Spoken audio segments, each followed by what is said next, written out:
Halo semuanya, apa kabarnya? Kali ini saya akan menceritakan sebuah film horor yang diperankan oleh Arumi sebagai Cherry, Andriano sebagai Mike, Aziz sebagai Deden, dan pemeran lainnya. Langsung saja ke ceritanya.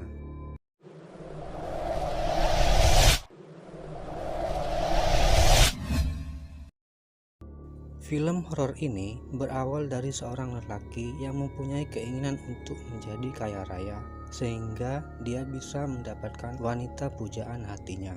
Pria itu bernama Deden. Dia tinggal di rumah sederhana bersama Mona, dan wanita yang dicintainya bernama Cherry yang statusnya adalah kekasih Mike, seorang lelaki kaya dan tampan. Deden selalu direndahkan oleh Mike dengan mengatakan bahwa level Deden adalah level orang miskin, sedangkan level Mike adalah level orang kaya, ibarat langit dan bumi. Deden tidak marah dikata-katain seperti itu oleh Mike, tapi sebenarnya dirinya memberontak. Dia tidak terima dikata-katain seperti itu oleh Mike. Deden bosan menjadi orang miskin, sehingga Deden mengambil jalan pintas agar dirinya menjadi orang kaya raya dengan cepat, yaitu meminta jasa seorang dukun. Setelah mendapat info dari Munab bahwa dirinya tahu alamat seorang dukun sakti di sebuah desa terpencil. Keesokan harinya mereka berdua berangkat mencari rumah si dukun itu. Seharian mereka mencari alamat rumah si dukun itu, tetapi belum juga ketemu. Mereka tidak putus asa dan terus mencari hingga larut malam dan melewati sebuah hutan angker. Hutan ini dikenal oleh masyarakat sebagai tempat makhluk yang menyeramkan, dan jarang sekali orang yang berani melewati hutan ini. Para penunggu hutan ini merasa terganggu dengan kehadiran manusia, maka mereka menunjukkan eksistensinya. Tiba-tiba mobil mereka mogok tanpa sebab, kemudian mereka berdua turun untuk memeriksa mesin. Munab merasa ada seseorang di belakangnya. Saat dia menoleh ke belakang, sesosok sundel bolong dan pocong menampakkan wujudnya.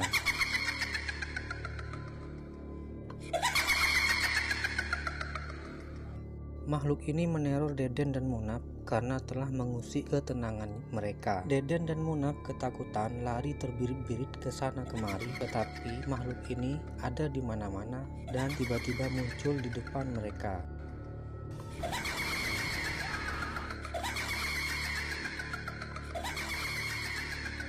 Karena tidak tahan lagi, akhirnya mereka jatuh pingsan. Di saat mereka pingsan, datang seorang wanita bernama Tante Sun. Dia adalah seorang dukun sakti yang mereka cari. Dan ternyata sosok sundel bolong dan pocong itu adalah peliharaan si dukun ini. Kemudian si dukun membawa mereka berdua ke rumahnya. Deden meminta bantuan kepada si dukun untuk membuatnya kaya raya. Si dukun bisa membantu Deden menjadi kaya raya dengan cepat, tapi ada 3 syarat yang harus Deden bawa terlebih dahulu. Pertama, Deden harus membawa 3 genggam tanah kuburan sebagai lambang keberanian mental. Kedua, Deden harus membawa 3 buah celana dalam seorang wanita yang masih perawan sebagai lambang keperkasaan lelaki. Ketiga, Deden harus membawa 3 helai rambut seorang pemimpin sebagai lambang kekuasaan. Kemudian, Deden harus membungkus semuanya dengan kain kafan seorang wanita yang meninggal setelah melahirkan dan belum semalam dikubur. Lalu mereka berdua pulang.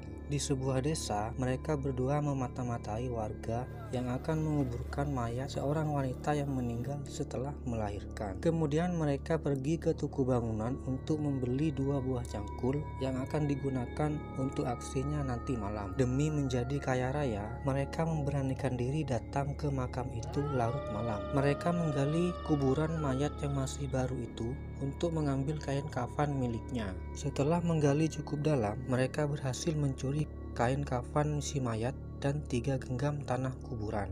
Sebuah tangan berwarna hitam menarik kaki Munab. Munab ketakutan dan berteriak sekencang-kencangnya. Beruntung Deden dengan kuat menarik Munab sehingga mereka bisa kabur dari makam itu, dan syarat pertama berhasil. Selanjutnya syarat kedua, Deden mencuri 2 celana dalam milik wanita yang masih perawan yang baru saja dijemur. Kemudian Deden merayu Olin, cewek bahenol dan masih perawan. Karena Olin mencintai Deden, dengan senang hati dia memberikan celana dalamnya kepada Deden. Syarat kedua berhasil. Selanjutnya syarat ketiga. Pada hari Rabu, Pak RT meninggal dunia. Almarhum selama ini dikenal oleh warga sebagai pemimpin yang baik. Karena almarhum adalah seorang pemimpin, maka Deden berniat untuk mencuri 3 helai rambut milik almarhum. Kemudian Deden dan Munaf datang ke rumah duka. Di sini mereka berdua menangis sedih atas kepergian almarhum. Berkat aktingnya itu, Deden berhasil menarik 3 helai rambut almarhum dan syarat ketiga berhasil.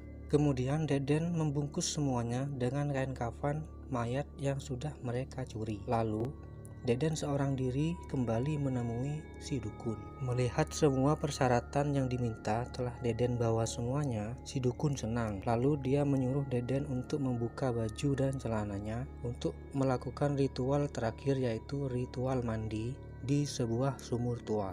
Sebelum mandi, si dukun dan Deden membuat janji, yaitu jika nanti Deden kaya raya, maka harta Deden harus dibagi 2 dengan si dukun. Deden pun menyanggupinya. Seorang dukun sakti ternyata tidak tahu hari apes dirinya sendiri. Ketika si dukun akan menimba air, tiba-tiba dia kepleset dan jatuh ke dasar sumur tua yang dalam. Si dukun meninggal dunia di dasar sumur. Deden ketakutan dan kebingungan. Dia tidak tahu harus berbuat apa lagi. Dia langsung pergi lari meninggalkan tempat itu. Deden lemas karena ritualnya gagal. Dia gagal menjadi orang kaya, tetapi Deden sebenarnya sudah berhasil karena ada sebuah koper di dalam mobil Deden yang isinya adalah uang yang jumlahnya miliaran rupiah yang selama ini Deden impikan. Dengan uang itu, dia langsung membeli sebuah rumah mewah dan mobil mewah. Dia sekarang menjadi orang kaya raya dan levelnya sekarang setara dengan level Mike. Kemudian, Deden datang ke sebuah diskotik tempat tongkrongan Mike untuk memamerkan kekayaannya, bagi-bagi uang ratusan juta rupiah. Tak lama kemudian, cewek impiannya datang, yaitu Cherry. Cherry memergoki kekasihnya sedang bermesraan dengan cewek lain. Cherry tidak terima diselingkuhi oleh Mike dan langsung mutusin Mike saat itu juga. Deden senang melihat wanita pujaan hatinya sekarang jomblo. Dia punya kesempatan untuk mendekati Cherry dan Cherry terlihat menerima Deden sebagai calon cowok barunya. Semua keinginan Deden sudah tercapai. Tetapi semua kebahagiaan Deden ini akan segera berakhir. Karena si dukun yang jatuh ke dasar sumur itu sekarang menjadi setan sundul bolong. Sundul bolong si dukun datang meneror Deden dan Munaf sehingga rumah mereka seperti neraka.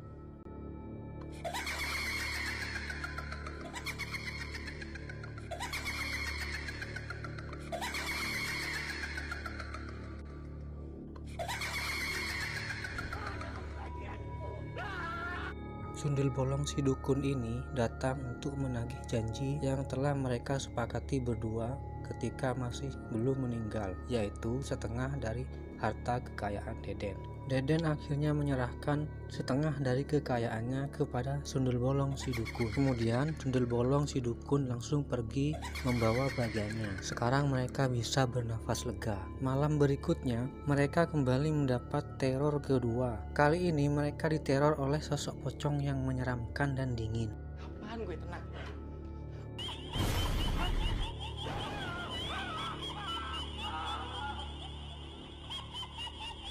Kembalikan uang saya yang di koper. Sosok pocong itu meminta uangnya dikembalikan. Ternyata uang di koper itu adalah milik seorang perampok yang sengaja melempar kopernya ke dalam mobil Deden saat dikejar-kejar oleh polisi. Perampok itu bernasib apes dan tertembak di kepala oleh polisi. Dia meninggal dunia dan menjadi sosok pocong ini. Singkat cerita, akhirnya sosok pocong itu bertemu dengan sundel bolong si dukun dan cerita film horor selesai. Terima kasih dan semoga Anda selalu bahagia dan selamat beraktivitas kembali. Sampai jumpa di video saya selanjutnya.